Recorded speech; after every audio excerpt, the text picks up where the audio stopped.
ঘোষণা করেন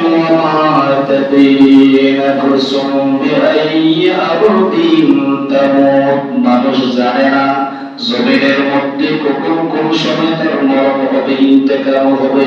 যদি জানতো রে ঘর থেকে বাইর হতো না, গাড়ি ঘোড়া চলতো না, এরোপ্লেন সাওয়ার হতো না, জারি হতো না। দেশ থেকে London, America, Canada, Europe, Africa কোন দেশে হইতো না যে আমি তো মারা যাব, আমার ইন্দিরিতে মৌত হবে। জানে না বোধহয় আপনার আমার দুনিয়ার অবস্থার দিকে আপনি অনেক কাবর করা, ঠিক কিনা? ঠিক কিনা?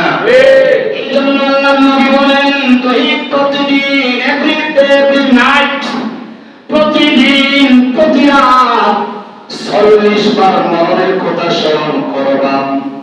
কতবার? 40 বার। কতবার? 40 বার। আমরা তো একবার করি না, একবার বলি। একবার যদি মরণের কথা স্মরণ করতাম তাহলে মসজিদ ভর্তি মুসল্লি থাকতো।